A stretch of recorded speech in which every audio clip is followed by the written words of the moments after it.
Nos encontramos otra vez aquí conversando con un escritor nicaragüense, Efraín Sáenz Celedón, a propósito del regreso a casa. De regreso a casa se llama un libro que recientemente ha publicado.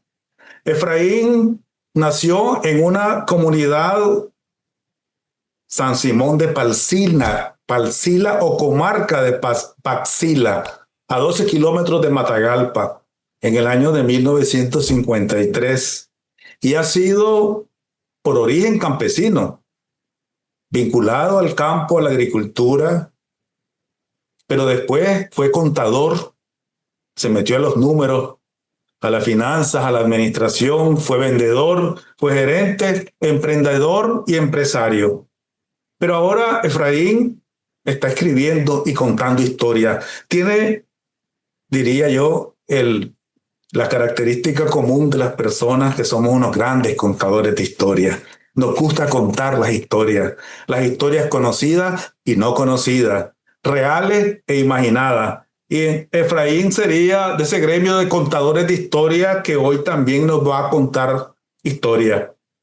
Es el 10º hijo de una familia numerosa de 13 hermanos. Fue creyente e incrédulo, y volvió a ser creyente. Ahora diríamos que eso de volver a ser es como regresar a casa. Y él reconoce el poder de la influencia, ese llamado del origen o de origen, y está en la búsqueda de su propio camino, de la tradición y de la herencia a la búsqueda personal de su propio propósito. Efraín ha publicado 6 libros y el último se llama precisamente De regreso a casa. Así es que quisiéramos conversar con Efraín Sáenz Celedón, un chelito matagalpino que nos va a contar historia. Así es que bienvenido, Efraín, para que conversemos sobre lo que contás, sobre lo que escribís, sobre lo que significa este libro que has compartido con los lectores. Bueno, buenas tardes, ya casi buena noche, pero muchas gracias primeramente a ti, que sos un gran contador de historias, realmente exitosas, ¿verdad? Y, y a mí se me nació la idea de escribir la historia, precisamente en un momento donde uno más recuerda de la familia cuando uno está en una guerra, ¿verdad? Movilizado. Entonces allí comencé a pedir que me mandara cuadernos mi esposa en esos tiempos de ocio, de descanso de los militares, pues, de los que estábamos en las trincheras. Comencé a escribir y a recordar todo. Y entonces a partir de esas historias que conté y fui almacenándolas, ya regresé de la guerra, pero no, yo las guardé, sino que fue hasta 10 años después que yo saqué este primer libro, ¿verdad? El primer libro dice, y fuimos 13, es un honor a esa prole numerosa, ¿verdad? Es un honor a cada uno de mis hermanos y de mis padres que fueron realmente un ejemplo de paternidad y maternidad, ¿verdad? Que nos dieron valores y principios. Entonces, todas esas cosas se me venían a mi recuerdo y las escribí primeramente en este libro. Este libro prácticamente es como la guía de los demás libros, ¿verdad? Porque sigo escribiendo en esa línea con relación a la familia, pues, porque realmente tengo un agradecimiento tan grande por la familia donde me tocó nacer, ¿verdad? Donde me crié, porque me enseñaron muchas cosas que deben de prevalecer en una familia, como son los principios y los valores, la fe cristiana, ¿verdad? Y el trabajo que nuestro padre nos enseñó a trabajar desde que podíamos agarrar una escoba para barrer el corredor o darle de comer a los cerdos, a las gallinas, limpiar el patio, ir a traer los terneros, el agua, a dar el agua de un pozo, que ahora pues hay hay todas unas conexiones de agua potable en toda esa comunidad y en todas las comunidades, pero son otros niveles de vida que tiene Paxila ahora. Y pertenezco a esa comunidad que le han llamado los Cheles de Paxila o los indios Cheles de Paxila, ¿verdad? Donde también han salido hombres que han hecho historia en este país, como el pintor Leonzo Sáenz, que prácticamente nació como a 200 metros de mi casa. Ahí estaba la casa de Leonzo Sáenz. Y también eso para mí fue una inspiración, ver a un Sáenz que triunfó, ¿verdad? Y que pasó a las páginas de la historia de Nicaragua como uno de los mejores pintores, como uno de los mejores artistas del dibujo, ¿verdad? Y la orden cultural Rubén Darío a un palcileño, ¿verdad? Eso me llenaba de orgullo y me inspiraba más. Y me inspira a hablar de mis hermanos, de mis padres y de mis abuelos paternos que vivieron ahí, ¿verdad? Que son los fundadores de la Casa Don Facundo. Regreso a casa. Ajá. Bueno, antes de entrar a ese último libro tuyo, Fuimos 13 es una publicación del 2011. Después de esa publicación tuviste un libro, poesía, Una ventana a la familia en el 2019. Es decir, 8 años después volviste a escribir, pasaste un periodo sin publicar por lo menos. ¿Qué significa ese silencio tuyo de 8 años y qué quieres contar en este segundo libro, Una ventana a la familia? Sí. La ventana a la familia, que es este libro, ¿verdad? Es un libro de poesía. También habla de los 13 hermanos. Habla pero en poesía, sí, en poesía, en prosa libre, ¿verdad? Yo fui escribiendo, porque todo lo que se presentó aquí en el 2019, yo lo tenía desde el 2000, desde el año 2000, 2001, 2002. Ahí venía acumulando los poemas y los escritos que están aquí. Entonces, en poesía Una ventana a la familia, hay un poema para cada uno, pero hay como digamos, una biografía ligera acerca de qué es lo que significa ese poema y qué significaba para mí, cada hermano mío, ¿verdad? ¿Cuál fue la experiencia que yo viví con cada uno de ellos para que puedan entender, el lector pueda entender el poema, ¿verdad? Y después hay poemas sueltos, muchos poemas que le escribí a mi esposa acumulados desde que nació mi primer hijo, ¿verdad? Mi primer hijo nació el 20 de marzo de 1981. Ahí nació mi primer poema, ¿verdad? Un poema.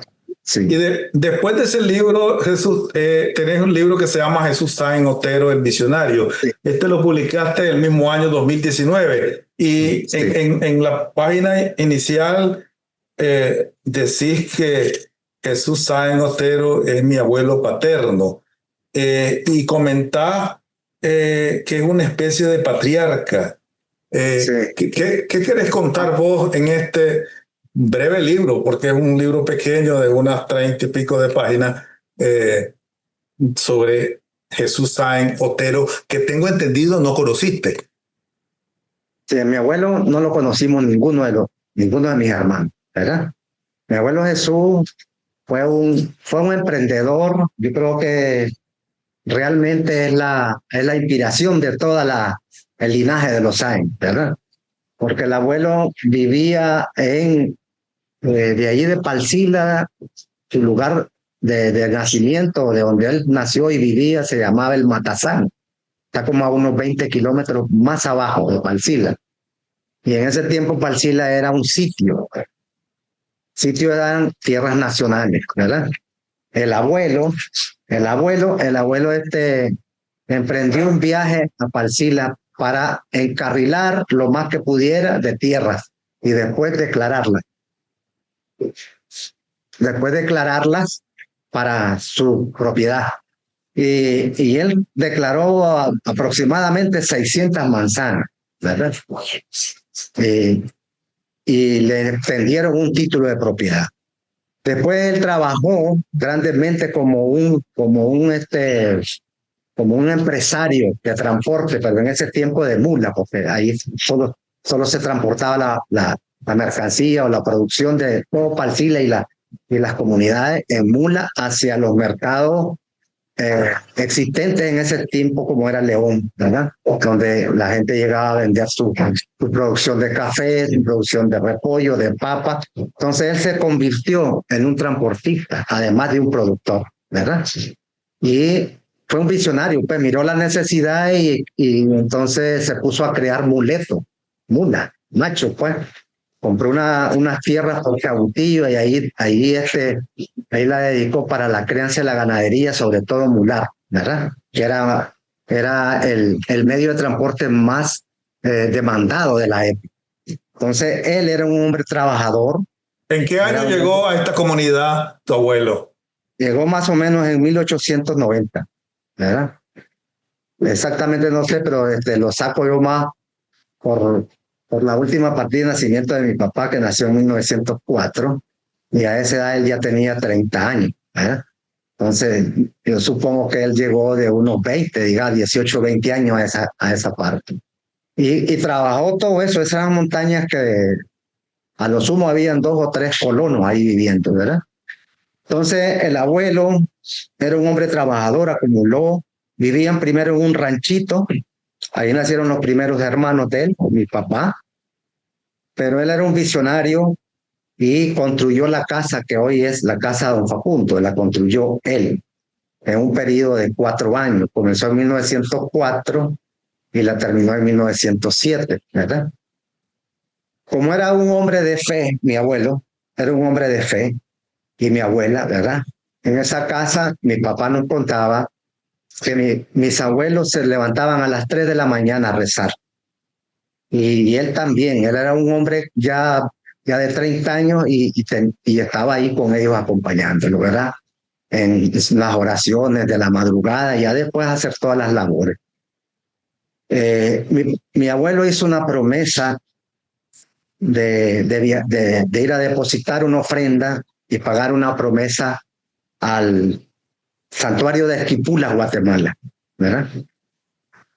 Y ese peregrinaje lo hicieron mi abuelo, mi abuelita, mi papá y mi tía María, que es la hijita que yo menciono ahí, y emprendieron ese viaje por 3 meses, ida y regreso, ¿verdad?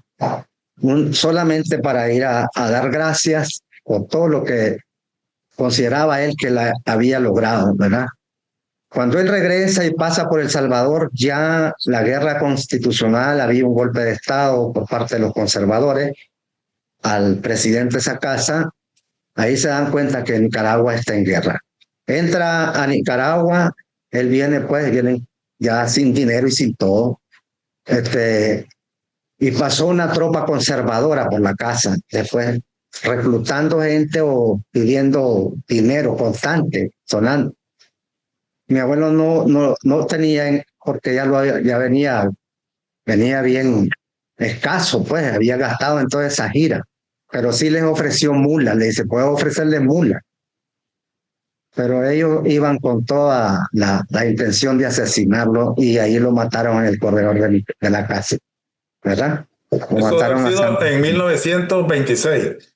Y fue en 1926, más o menos como por abril o mayo del 2026, ¿verdad? Así que, y mi papá en ese tiempo tenía 22 años, no se había casado. Después de eso, pues, de esa situación tan dolorosa para todos, porque mi papá nos contaba la historia, nos fue trasladando la historia. ¿Y por qué fue que lo mataron? Pues realmente lo mataron por lo mataron porque le tenían envidia realmente, porque era uno de los más prósperos de toda la zona, ¿verdad? Y lo más importante de todo esto, y por eso está la familia Sáenz en el nivel que está, es porque mi abuela, que quedó al frente como patriarca, le dijo a sus hijos, nadie va a disparar un tiro contra nadie ni se va a manchar de sangre, a pesar de que conocieron bien al actor intelectual y al actor material del asesinato, ¿verdad? Entonces, lo que quiero con este libro es hacerle un homenaje a un hombre que nos dejó una semilla de prosperidad en la familia. ¿verdad? El otro libro que publicaste, Flor de los Nueve, en el 2021, ¿qué contás ahí, Efraín? Flor de las Nueve es un homenaje a la tía María o a la higuita, porque cuando el abuelo muere, él ya había testado todo, ya había hecho testamento para todos sus hijos, le dejó sus propiedades a cada quien, y a mi papá y a la tía María, que fue una niña vieja, no se casó, ahí quedó, le dejó la casa y le dejó como la propiedad que está alrededor y unas cuantas manzanas que están en la montaña. Entonces ella siempre estuvo allí en esa casa, ahí nació y siempre estuvo. Cuando papá se casa con mamá en 1938, ¿verdad? Ya después que termina la guerra de Sandino, en 1938 se casa con mi mamá, que la conoció pues en la comarca del Horno, de ahí era mi mamá, era jinotegana. Entonces ella convivió con él toda su vida hasta su muerte el 22 de julio de 1979 y fue realmente una madre para nosotros. Solo nos faltó que ella nos pariera, ¿verdad?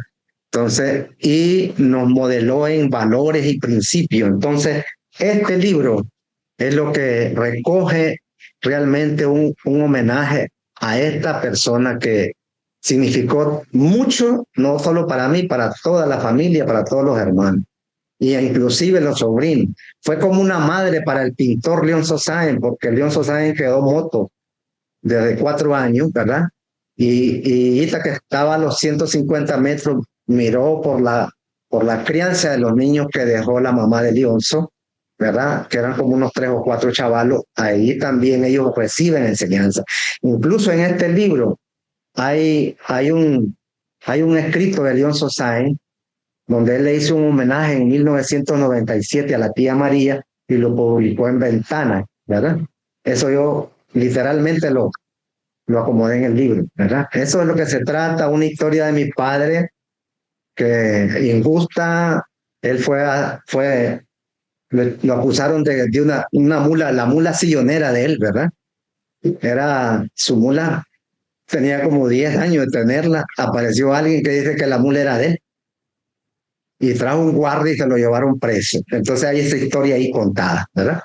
Bueno, el otro libro que publicaste en el 2021, que es el penúltimo antes del el que has publicado en estos días, se llama La prosperidad, un asunto de principio. Y aquí sale de la rutina de las cosas que contás y las cosas que escribí, porque mientras los 4 libros anteriores hay una narración, digamos, de historias familiares y de poesía, pero vinculadas a la familia.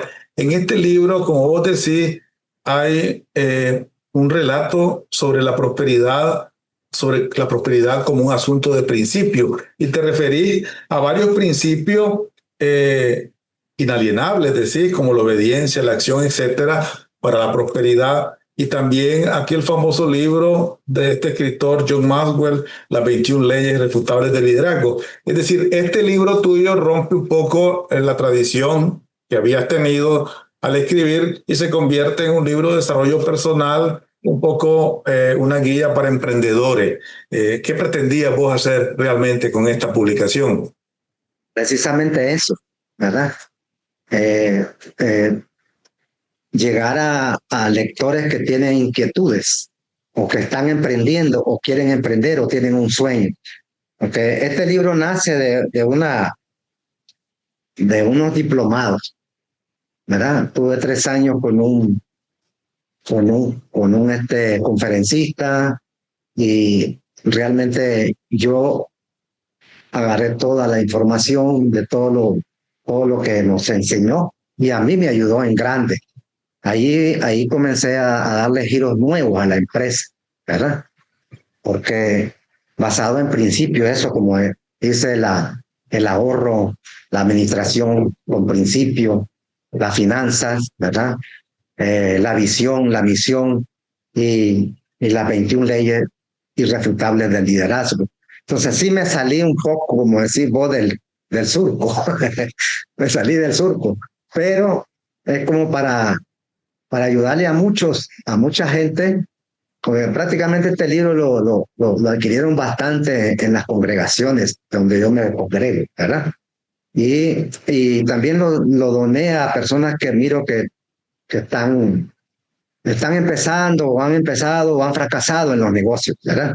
Para volver a empezar. Entonces es un libro para orientado para ese segmento de emprendedores o de los que quieren emprender o ya están emprendiendo pero no tienen orden financiero, no tienen orden de lo que es manejar el dinero, ¿verdad? En las empresas, ¿verdad? Lo que es manejar una agenda, lo que es manejar un control, una planificación, ¿verdad? Entonces, ese es el sentido, por lo cual yo me salí y escribí este libro. Pues, pero, entonces, después de este libro, pues ya sabes que viene el siguiente. Sí. Bueno, ahora vamos a hablar de este último libro que publicaste y que acabas de presentar, que se llama De regreso a casa. Pero antes quiero contarte que recientemente tuve la oportunidad de leer y estuve muy de cerca en la producción de dos libros, también con vos. Hace un año me acuerdo que hablamos de ese libro y proceso que estaba elaborando y que estabas revisando y sobre el cual estaba reflexionando, porque en realidad publicar un libro es todo un proceso de elaboración mental y emocional, no solamente la construcción de un texto, es una maduración de ideas y de emociones para poderlas trasladar a palabras y a un texto. Entonces, pero hay dos autores nicaragüenses que quizás me llevaron a recordar, digamos, lo que vos estabas escribiendo ahora, eh, de este libro que le llamaste De regreso a casa.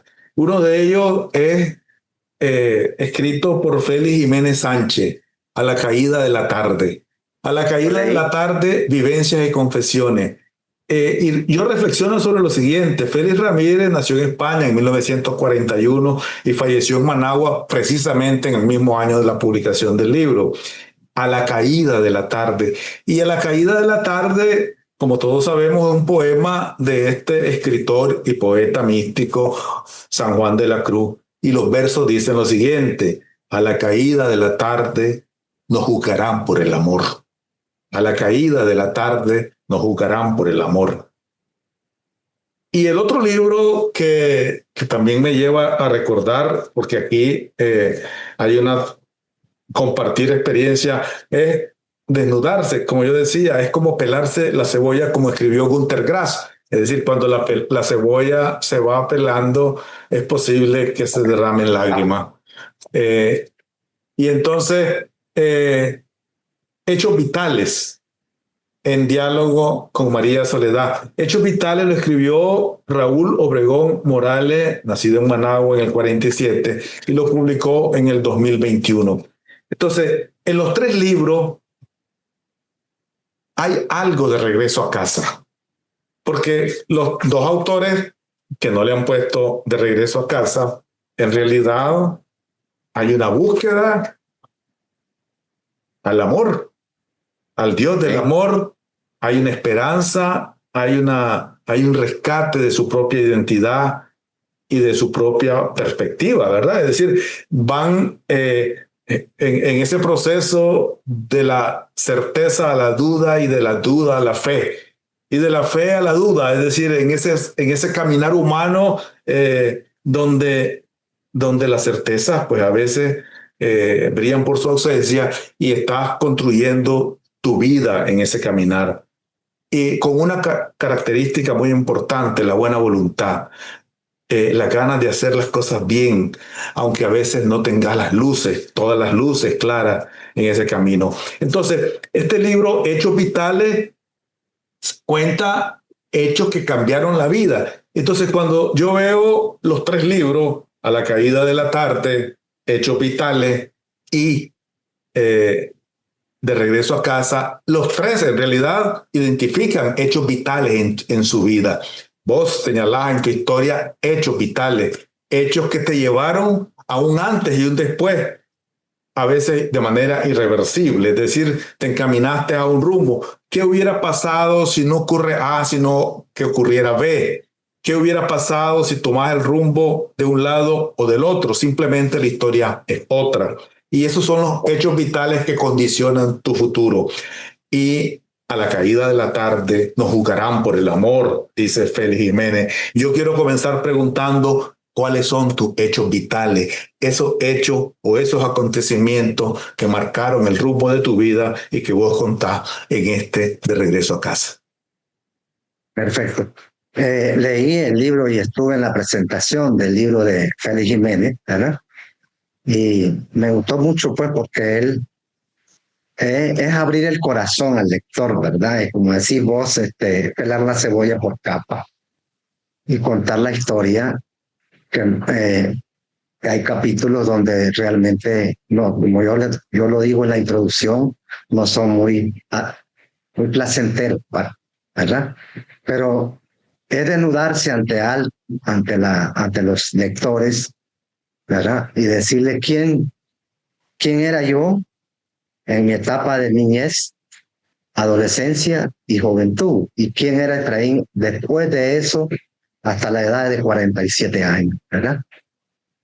Entonces, ¿cuáles son los hechos vitales? Bueno, uno de los primeros es la formación del hogar, ¿verdad? Un hecho vital. Sin esa base y sin ese fundamento, era muy difícil regresar a casa, ¿verdad? Si no hubiera existido ese fundamento, posiblemente me hubiera convertido en un alcohólico, en un pandillero, en un hombre de la calle, ¿verdad? Pero la base está allí. Fue sembrada la semilla de la base y eso uno lo cargó, aunque en algún tiempo lo haya ignorado. Y el hecho vital sucedió cuando realmente abro mis ojos, ¿verdad? A la realidad, a lo que aprendí de mis padres, de mi tía, y reflexioné sobre el rumbo que llevaba para desviarme y tomar el rumbo correcto. O sea, un hecho vital se marca en el año 2001, allá por 4 de febrero del 2001, donde un hecho como ese, una situación dada allí, cambió el rumbo de mi vida. Incluso antes, en 1998, ¿verdad? En 1998 nosotros estábamos prácticamente en el fondo del barril, ¿verdad? Y mi esposa fue la primera que buscó de Dios y se fue a una iglesia católica. Yo realmente, como lo relato en el libro, no rechazaba ambas denominaciones del cristianismo, el catolicismo y el evangelio. Fue en 1998 que ella participa en un retiro y ahí conoce a Jesucristo. Y en el grupo estaba una persona que era matagalpina, que llegó a la presentación del libro de Palsila, que se llama el ingeniero Héctor Rayo, un ingeniero forestal. Vivía cerca de la casa y le dice, ¿por qué su esposo no viene a la iglesia? Le dice, no, le dice, ese es marxista, ese no cree en nada, ¿verdad? Entonces, él manejaba o dirigía un capítulo de los hombres de negocio del Evangelio completo. Para mí eso era desconocido, incluso para muchos en Nicaragua, porque estaba comenzando ese ministerio. Y le dice, yo lo voy a invitar a una cena de hombres de negocio. Y yo acepté porque no me completó la palabra. Solo me dijo hombres de negocio, pero no me dijo del Evangelio completo. Y había un restaurante que te deben de acordar que se llama el Ostering, ¿verdad? Muy famoso. Y estaba cerca de mi casa, de la casa anterior que yo vivía. Entonces mi esposa me dijo, ve y te invitan a una cena. Entonces yo acepto. En ese tiempo yo trabajaba con Don Candio, él tenía un matadero en los Brasiles, ¿verdad? Pero ya estaba comenzando pues a invertir en ese matadero. Entonces el salario era de sostenimiento, ¿verdad? Y me voy pues a buscar los hombres de negocio, pero realmente yo lo que andaba buscando era conexiones, a ver cómo levantar Pero ahí me topé y ese es uno de los hechos vitales, ¿verdad? Ahí yo miré que la cosa era otra, ¿verdad? La situación era otra. Entonces aquí digo yo, son aleluya, son esto. Pero yo no me moví, ¿verdad? Por educación yo no me fui, solo en las mesas habían picheles con agua y eso. De repente ya apareció Héctor, que me invitó y hizo la presentación y explicó pues cuál era el objetivo de reunirse los hombres de negocio, que me imagino que ya lo conocen bien. Pero lo que marcó un hecho vital allí es que cuando este hombre terminó, oraron y todo, oraron por mí. Y digo, cuando usted pase por esa puerta de regreso, usted nunca va a ser igual, ¿verdad? Y efectivamente yo no sentí nada, yo dije, no, yo no he cambiado. La misma cara, los mismos ojos, la misma nariz, todo soy igual. Pero había llevado un paquete de cigarros porque era fumador. No fumé allí por respeto, pero allí ocurrió un milagro, ¿verdad?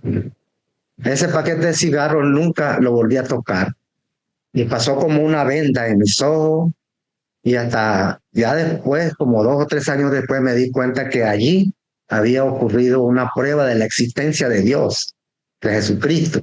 Ahí me había sacado el Señor toda mi nicotina de fumador de 30 años. Entonces ahí ocurrió un hecho vital, ¿verdad?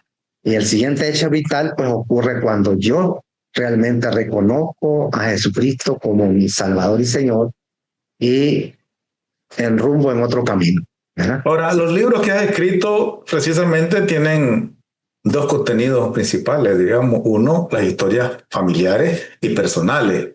Y Sí, dos, el mensaje religioso que vos trasladás a partir de tu propia experiencia y a partir pues de la identificación que has hecho de tu experiencia como creyente, ¿verdad?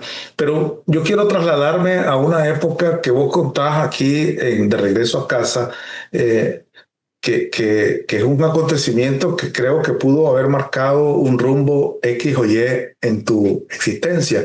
Vos tendrías que 18, 19 años. Dice, después de algunos minutos, los más largos de toda mi historia, reaccionamos y nos dispusimos primero a caminar en dirección al barrio El Redentor, donde vivía mi tío Jesús con su familia. La casa donde yo había planeado dormir esa noche. Tomamos una sábana y nos cubrimos un poco nuestros cuerpos y nos enrumbamos a dicho lugar. Mi hermano conocía bien Managua y podía ubicarse. Yo para nada. Estaba totalmente desorientado y perdido. Caminamos por las calles llenas de escombros, vidrios, carros aplastados, con gente ya tendida, muerta en las calles. Era totalmente oscuro. Solo podríamos ver algunas linternas con que la Guardia Nacional estaba enfocando a los que caminaban y trataban de contener a los que se aprovechaban de tal siniestro. Es el terremoto de Managua, la madrugada del terremoto de Managua. Vos estabas en Managua. Ahí me parece que tu historia pudo haber terminado, porque vos estuviste en una de las tragedias más largas, más terribles de la historia de Managua y sobreviviste. Ahora, el hecho de haber sobrevivido es un rumbo de tu existencia. ¿Qué recordás de eso? sí. Cuando yo estudiaba contabilidad mercantil, pues Candio era obrero ya se había venido a Managua hacía 2 años. Era un jovencito como de 16, 17 años y mi hermano mayor, que se llamaba Francisco Javier, era proveedor de ganados para el carnil, le consiguió trabajo para meter. Él no tenía nada, solo tenía la primaria, ¿verdad? Y allí lo metió a la sala de matanza. Fue un obrero de la sala de matanza. Él era el que pelaba patas, mondongo. Sí, ahí comenzó desde el primer puesto de la cadena productiva de un matadero, ¿verdad? Entonces, como hemos sido realmente bien unidos con él, he convivido más con él que con cualquiera de los otros hermanos. Entonces, él me acuerdo que a como pudo me mandó los zapatos para mi promoción, ¿verdad? Y me dice, cuando tú te gradúes, te venís. Aquí yo alquilo, me dice, un cuartito de esas casas que habían para huéspedes y lo cuidaban a uno con todo, ¿verdad? Con la dormida y tal vez, o solo la dormida o a veces la cena también, ¿verdad? Entonces, él vivía allí cerca de lo que fue antes el Ramírez Goyena. Entonces, cuando yo me graduó, yo agarré mi cajita de cartón, ¿verdad?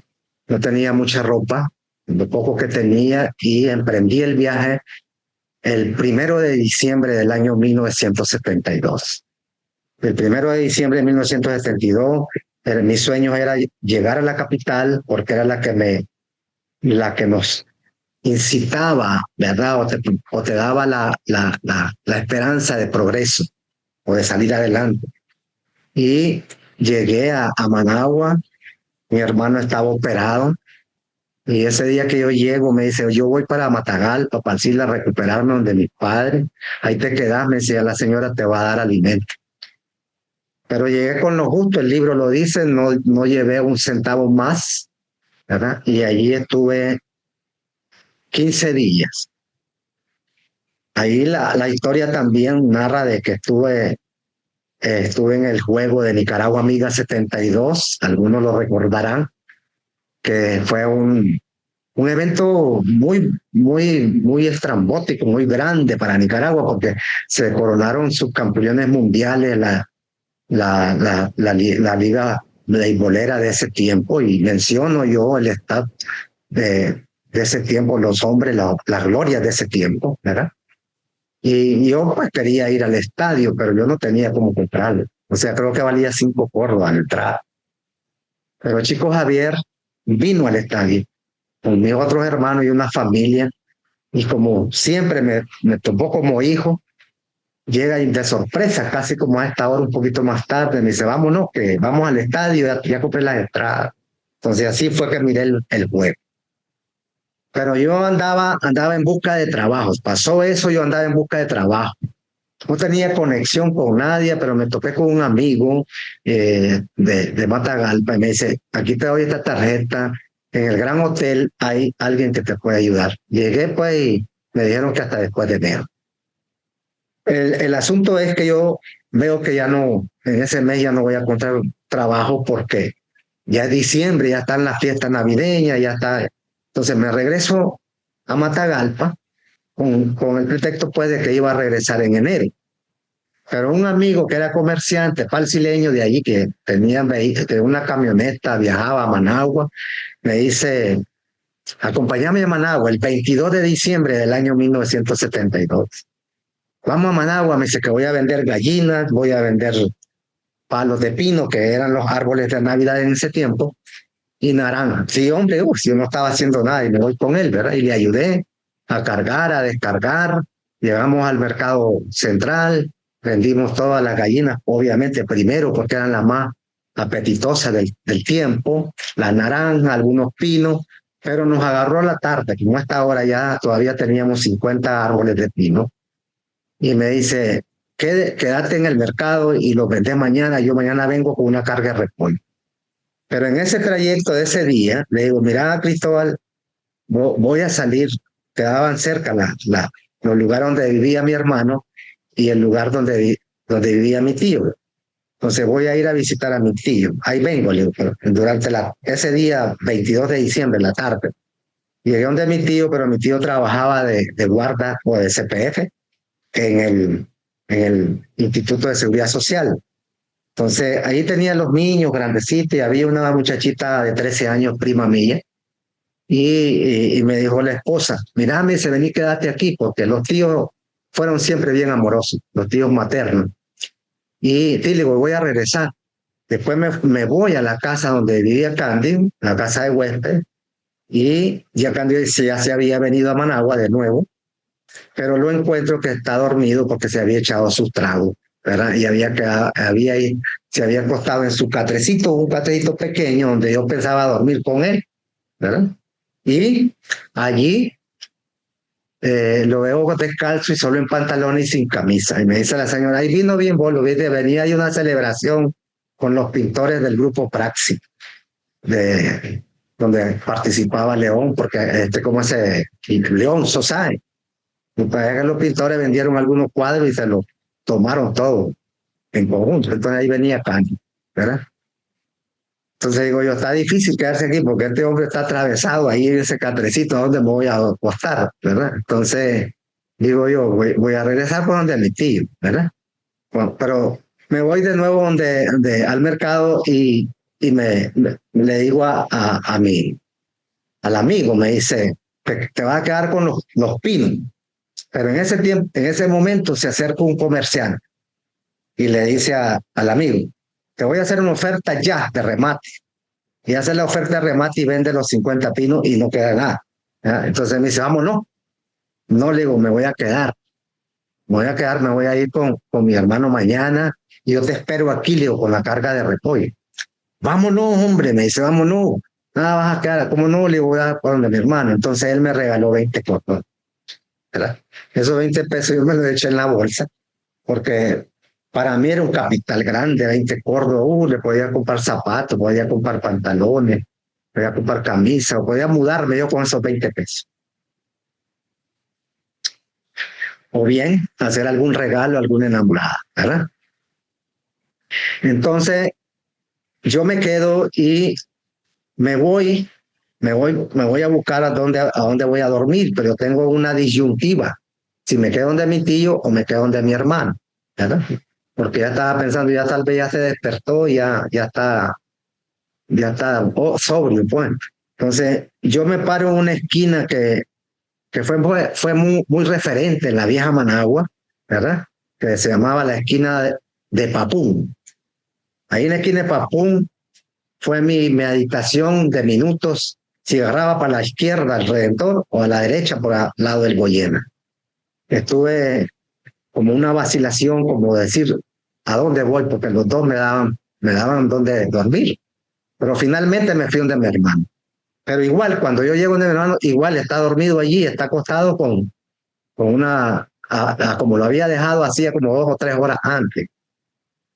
Como a las 8:40, a las 9 de la noche, yo estoy con la señora que dueña del hospedaje, tenía 2 nietecitas que ya me conocían a mí porque yo había estado antes, 15 días allí, y las niñas pues ya me tenían aprecio.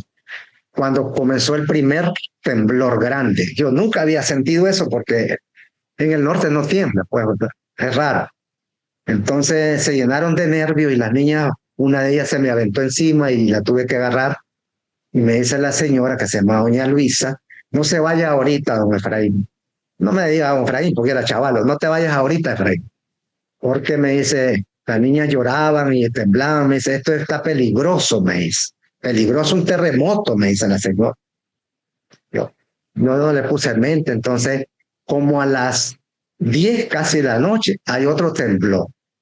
Bueno, un poquito antes. Entonces, ya se calmaron, entonces les digo, bueno, me voy a ir, ya hago el rumbo nuevamente porque miré que ya no me podía quedar. Digo, voy a regresar, voy a ir de nuevo donde el tío, a quedarme. Cuando yo salgo de la casa, viene un amigo que era huésped de allí de esa casa, que era amigo de nosotros, pero yo no lo había visto.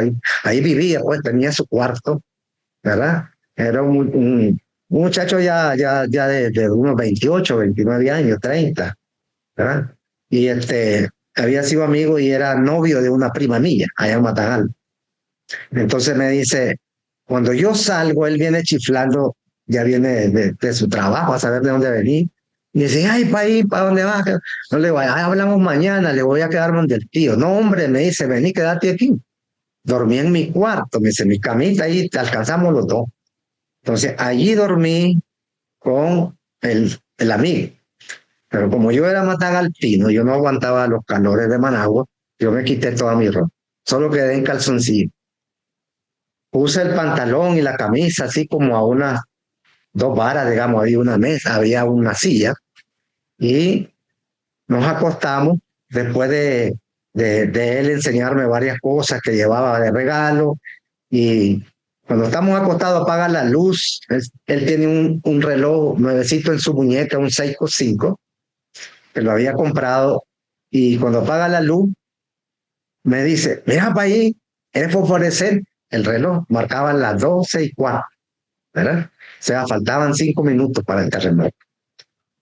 Cuando yo estoy queriéndome dormir, fue el gran estruendo. Fue una cosa horrible que no la puedo, yo la describo como un infierno realmente. Y yo ahí percibí que había estado ya en el propio abismo, porque cuando yo salgo yo no encuentro mi ropa. Yo no, está oscuro y hay unos pasos y veo que están en falso porque algunas reglas se han caído. Entonces yo salí con una sábana y en calzoncillo, pero con zapatos, ¿verdad? Cuando yo salgo de allí, mi hermano no sabe que estoy ahí, ¿verdad? Ahí estaba él ya de goma. Entonces, cuando yo salgo, está la gran tragedia, los incendios, la oscuridad, el polvo, el frío y los gritos y los desesperación de gente que quedó atrapada en las casas y los incendios. Entonces digo yo, aquí estoy en el infierno y miro a mi hermano, pues yo sé que estaba allí, pero mi hermano fue el más impactado de eso. Pues. Nos tomamos de la mano, nos abrazamos y nos pusimos las manos con manos así. Y en su mano, a los días, quedó la marca de mis dedos morado en su mano, ¿verdad? Morado como que los habían pintado, ¿verdad? Nos habíamos agarrado tan fuerte y ¿cómo te dijera yo? Tan triste, pues, toda aquella cosa que en ese momento creíamos que realmente nosotros estábamos muertos y que no había salida. Y fue hasta casi una hora después que regresamos, que pudimos asimilar esto y decir, es un terremoto. Nos apartamos a un lugar vacío y ahí comenzamos a rezar todas aquellas oraciones que nos habían enseñado nuestros padres, ¿verdad? Pero es un punto en la historia de mi vida, ¿verdad? Y también la de mi hermano, donde pudo haber cambiado la historia de lo que escribí ahí. Efraín, este libro que acabas de compartir, en realidad cuando uno se atreve a contar una historia personal, hay un acto de valentía. No es solo escribir un texto eh, o es asumir un acto valiente donde vos te pones en evidencia eh, con tus virtudes y defectos y te pones en evidencia con tu historia de vida, donde vos señalás los hechos, digamos, que te llamaron la atención. Ahora, tu esposa dice, Amparo Fonseca de Sáenz, dice, al leer de regreso a casa nos encamina a nuestro origen sin importar cuántas veces nos hemos equivocado y experimentamos cómo la misericordia y la gracia de nuestro Señor Jesucristo nos cubre con su manto de amor. Ella ha sido testigo durante muchos años de tu vida, de tus aciertos y desaciertos, y ahí siguen juntos. Entonces, ella lee el libro, bueno, y tal vez la manera en que vos lo contás es tu manera de contar eh, lo que vos recordás que contás, o recordás que viviste, cómo te marcaron esos hechos a vos que no a todo mundo marcan igual los mismos acontecimientos, aunque hayan vivido juntos. Aunque vos sos hijo o sos hermano con otros 12 hijos, cada uno tiene su propia experiencia personal, aunque hayan tenido el mismo padre y la misma madre y hayan nacido en el mismo lugar. Vos estás interpretando tu vida, contando la vida tal y como la recordás para contarla. Y dos párrafos que vos justificás este texto que estás compartiendo y dice, en este punto de mi vida es que siento que estoy regresando a mi casa natal, donde aprendí que no debía mentir, que no tenía que robar, que tenía que ser hombre de una sola mujer y que los 10 mandamientos serían la regla de mi fe y conducta. Es por eso la idea del título de este libro, De regreso a casa, forma parte de una metáfora porque cuando en verdad parta de esta tierra a la eternidad, estaré regresando a la casa del Padre. Bueno, ahí vos justificás el motivo de este libro. Yo te quisiera preguntar que, ¿cuál es tu motivación principal para publicar este libro de tus memorias? Eh, ¿Qué te empujó a hacerlo a esta altura del partido? Bueno, es dejar la huella realmente, porque todos tenemos historias, lo que pasa es que no las dejamos y a veces ni las contamos, ¿verdad? Entonces, uno, como dice, tiene que desnudarse. Si va a contar algo, pues que sea lo bueno y lo malo, ¿verdad? Y en esos hay pasajes que yo los cuento, pues, después de haber pasado situaciones difíciles también en el matrimonio, ¿verdad? Tuvimos, tuvimos a punto de un divorcio, ¿verdad? Y no por el hecho de la infidelidad, sino por falta de atención al hogar, ¿verdad?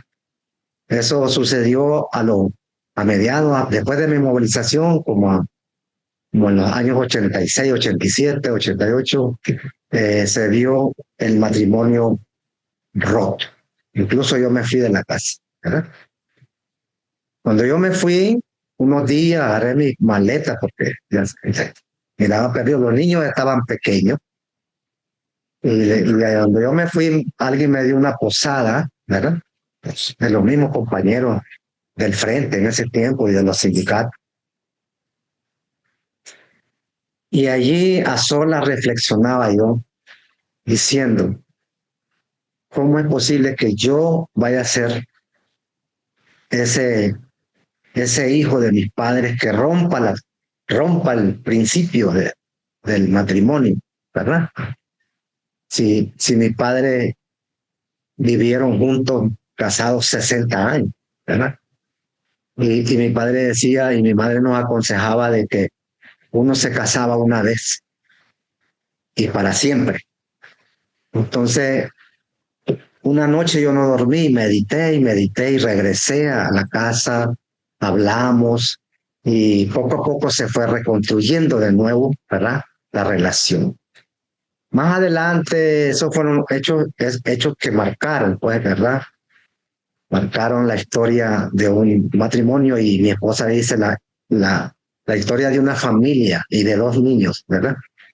Y después me olvidé de esas cosas cuando uno llega a un momento en que cree que el mundo es de uno, ¿verdad? Era gerente de operaciones de Pexicola, una promoción que me dieron allí, los amigos. O sea, había una posición, eh, eh, digamos, económica mejor. Hasta ese tiempo, hermanos, yo era un hombre fiel. O sea, llevaba 10 años, ¿verdad? Y apareció pues esa tentación. Y nació un niño, ¿verdad? Nació un niño y ese niño pues lo conocí como de 4 años, pero aún yo no tenía pues esa valentía de poderlo expresar, de poderlo comunicar a mi esposa. Entonces pasó el tiempo. Pasó el tiempo cuando yo ya estoy en los caminos de Dios, estoy madurando, he leído la palabra y andaba aquello en el corazón.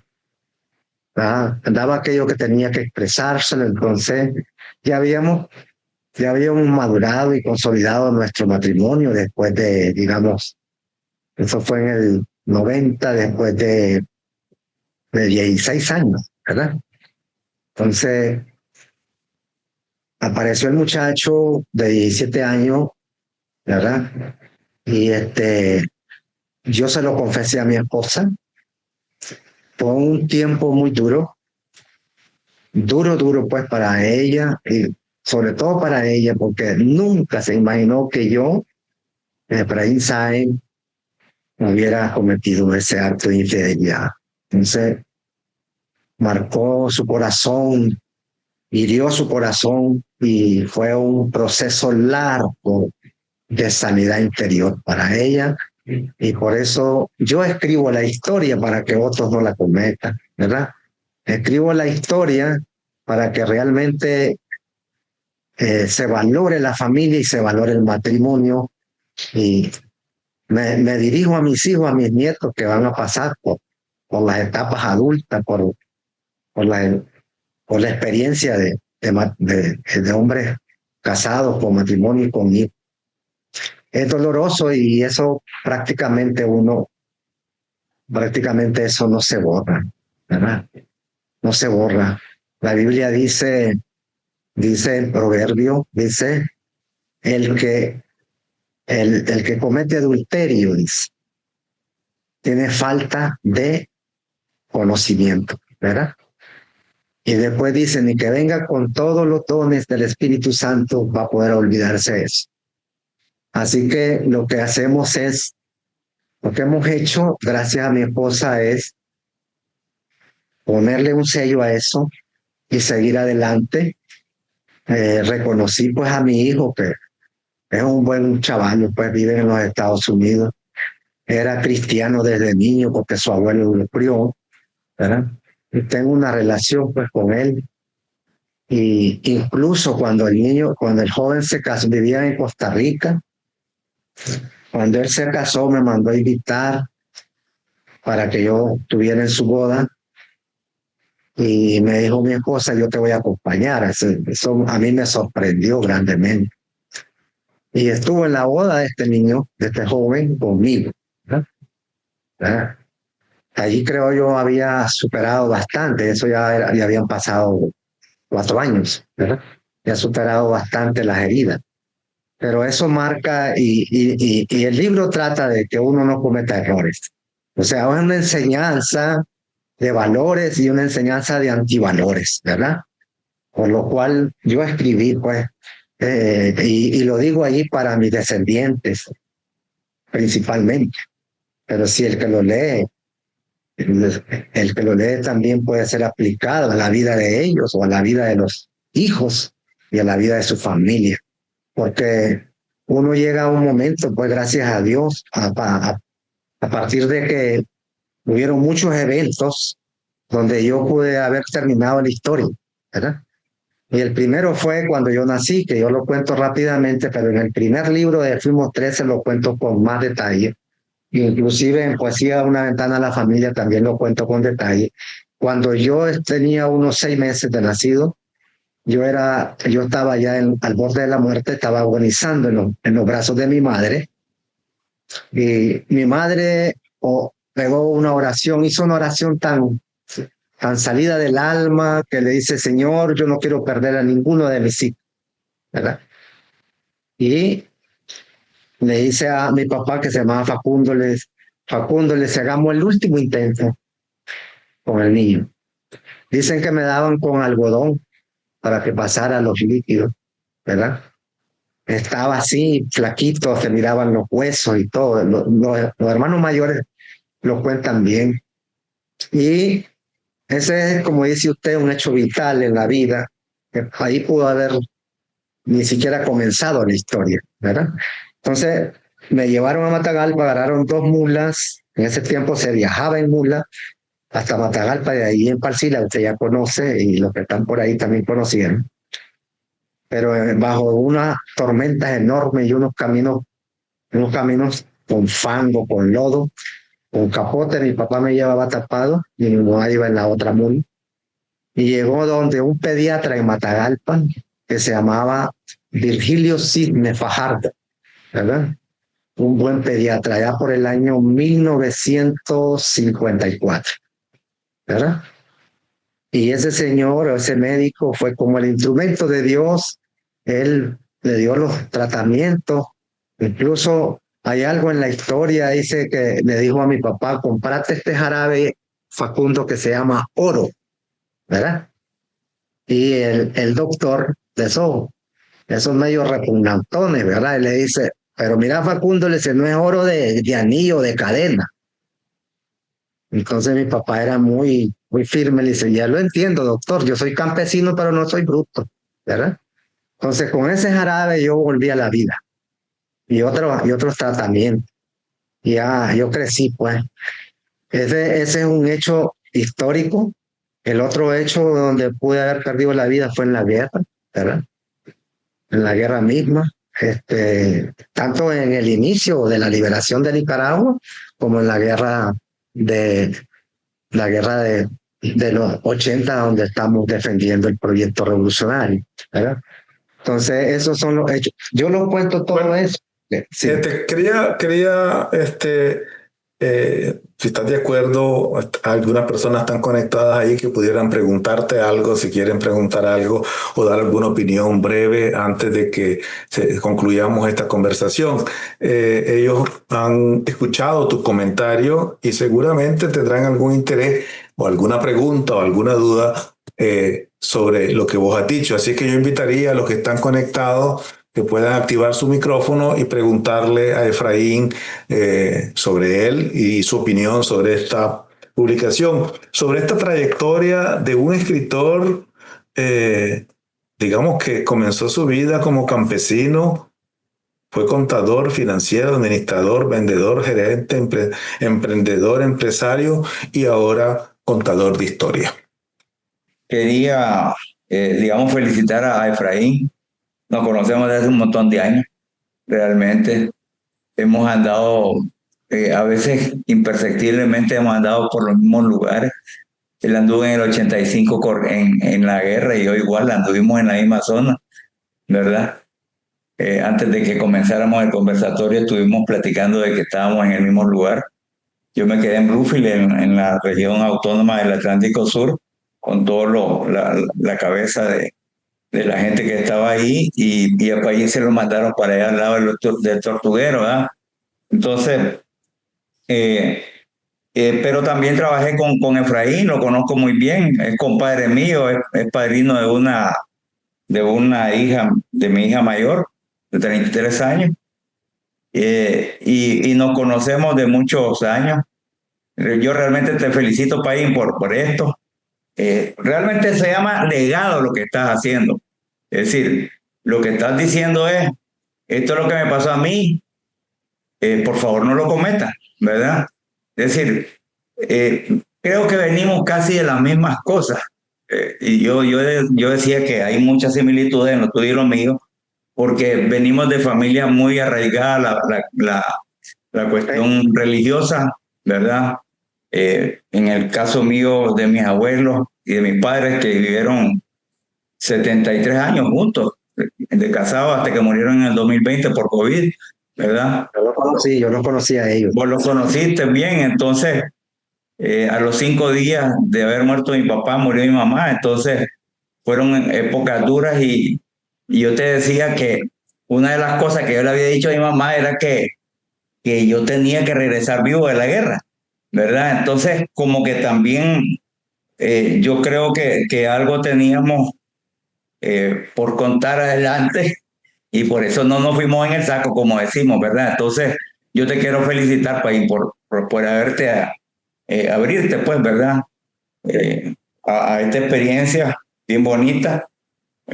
Y como te dije, me pongo a la orden porque yo soy medio escriba también, ¿verdad? Entonces, te puedo corregir algunas cosas de los libros.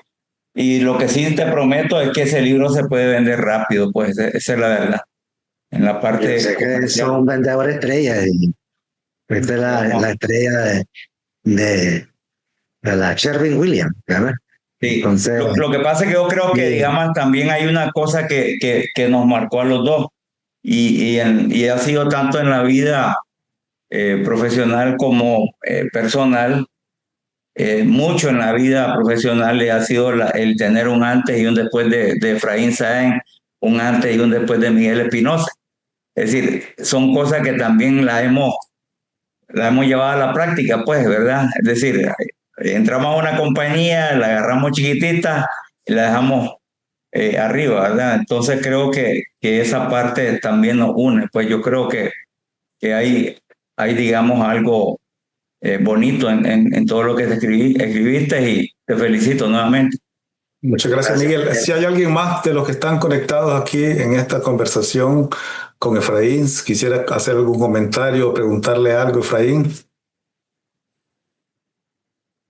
Bueno, si no, Efraín, yo te quisiera pedir que hicieras una conclusión al final de este camino como escritor, de contador de historia, de esta vista del retrovisor de tu vida, para ver el camino recorrido, pero con una visión digamos, como el visionario que quisiste contar de Jesús Sáenz, con la vista hacia adelante, no sé qué conclusión quisieras compartir, qué mensaje final quisieras dejar, Efraín. Bueno, en primer lugar, pues agradecerte a ti por este espacio que me da y poder darme a conocer como un escritor y poeta que ya mi hermano mayor, Francisco Javier, cuando yo tenía unos 14, 15 años, yo era declamador. Ahí comencé a leer a Darío y me regalaron la antología poética de Rubén Darío, ¿verdad? Y ahí fue donde me nació la inquietud de la poesía. Aparte de que mi abuela materna vivió un tiempo con mi hermano, se llamaba Dolores Celedón Mejía. Ella tenía como un linaje de gente literaria y yo comencé a leer a Darío y a leer toda su poesía, a leer Azul, a leer Cantos de Vida y Esperanza, y me aprendí un poema que se llama Odas a Roosevelt, ¿verdad? Y obviamente Los motivos del lobo, Margarita de baile, y yo comencé a declamar en las escuelas, ¿verdad? Incluso en la época tariana de febrero, escogían alumnos que representaran a la escuela para una declamación y había un acto cultural. Ahí declamé Odas a Roosevelt a la edad de 16 años. Entonces, cuando yo declamaba, también me aprendí otros poemas de Pablo Neruda, es decir, compré su libro que decía 20 poemas de amor y una canción desesperada, el poema de Amado Nervo, ¿verdad? Y aquel poema Reír llorando, ¿verdad? De Guerrit. Y me aprendí varios en ese tiempo de la juventud, entonces me ponían a declamar en la casa. Entonces el primero que me llamó poeta fue mi hermano hace, digamos, 60 años, ¿verdad? Fue mi hermano Chico Javier, me dice, yo tengo un hermano poeta, pero yo no había escrito nada, solo que era declamado. Entonces fue el primero que puso ese título en mi vida. Después yo me interesé en escribir poemas después de casado ya, ¿verdad? Pero realmente yo agradezco a todas las amistades, la familia, ¿verdad? Y yo creo que no ha llegado la última página para escribir, ¿verdad? No se ha cerrado el capítulo para conseguir contando historias, como tú dices, ¿verdad? Esperamos que Dios nos dé salud, nos dé fuerza para seguir compartiendo con nuestro público, con nuestra familia, con nuestras amistades, las historias. Y porque creo que cuando uno comienza, me imagino esa experiencia que pasa y te ha pasado a ti, uno no quiere parar y se vienen otras ideas y otras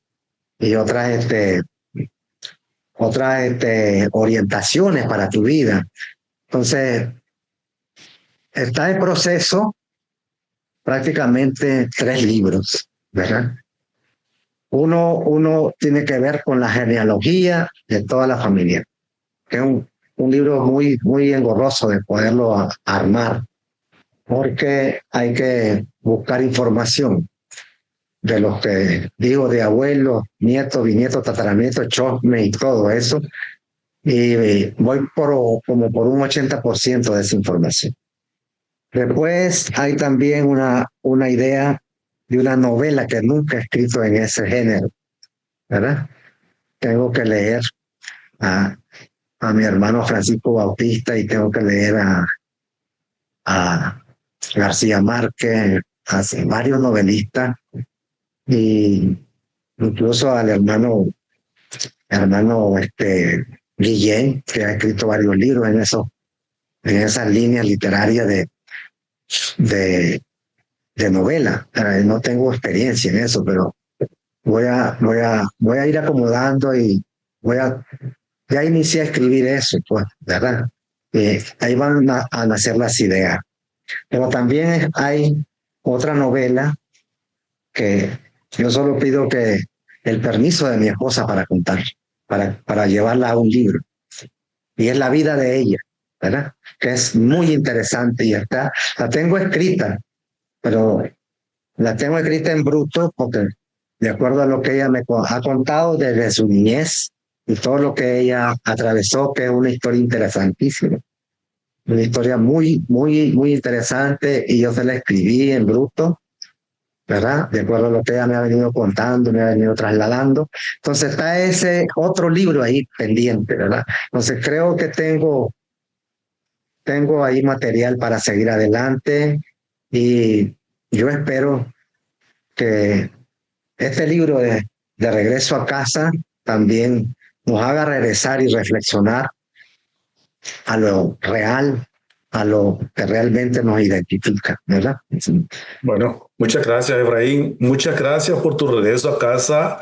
Muchas gracias por la historia que nos has contado. Y yo quisiera agradecer a esta audiencia latinoamericana, centroamericana, nicaragüense, que hemos escuchado hoy a Efraín Sáenz Celedón, un escritor que ha producido ya su sexto libro.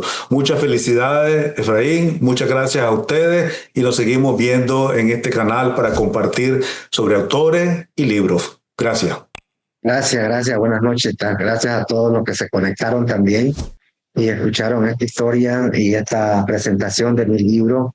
Yo espero no decepcionarlos enseguida para seguir contribuyendo a la experiencia de la historia y seguir actuando en esta línea y que puedan ser de bendición para muchas personas, ¿verdad? Que puedan estar en lucha. Pues, por ejemplo, recomendarles el libro de la prosperidad es un buen libro para aquellos que emprenden. El visionario solamente es una historia de mi abuelo y La Flor de las Nueve es un reconocimiento a mi tía María y Los Fuimos 13 es la historia de los 13 hermanos, ¿verdad? Y cómo llegaron a conocerse mis padres y cómo se casaron. Y el libro de Regreso a Casa es mi biografía, es mi historia, es el recorrido de mis 31 años y 10 meses de estar vivo y mis 45 años y 3 meses de casado con la misma persona, con la misma esposa, con Amparo, ¿verdad? Yo creo que ella tiene un lugar tan especial en mi corazón y en el hogar. Sin ella, estimados amigos, sin la esposa, sin Amparo, yo no hubiera sacado un solo libro, porque antes de que yo lo imprimiera o lo diera a las editoriales, pasaba por sus manos.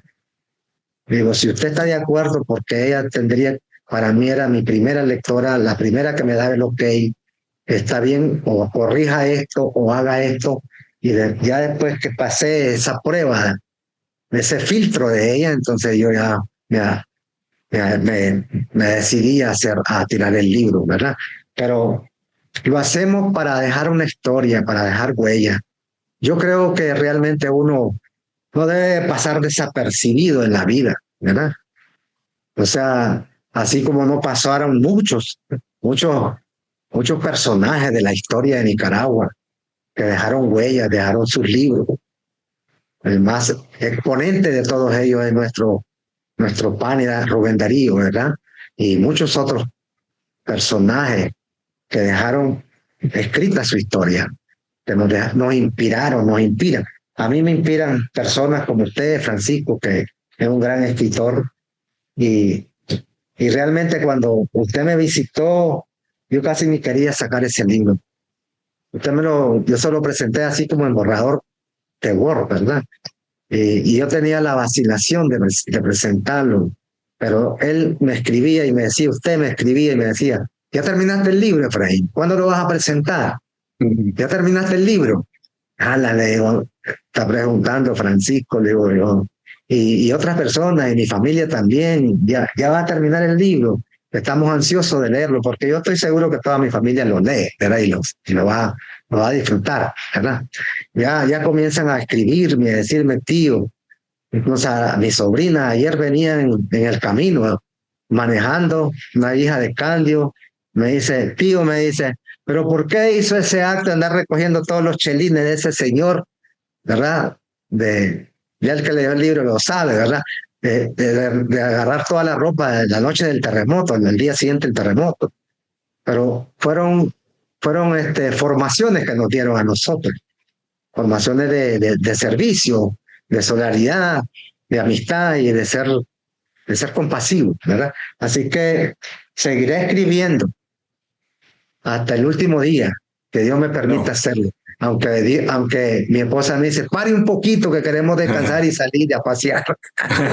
Bueno, muchas gracias, Efraín. Felicidades. Nos seguimos viendo. Muchas gracias a todos ustedes. Nos vemos.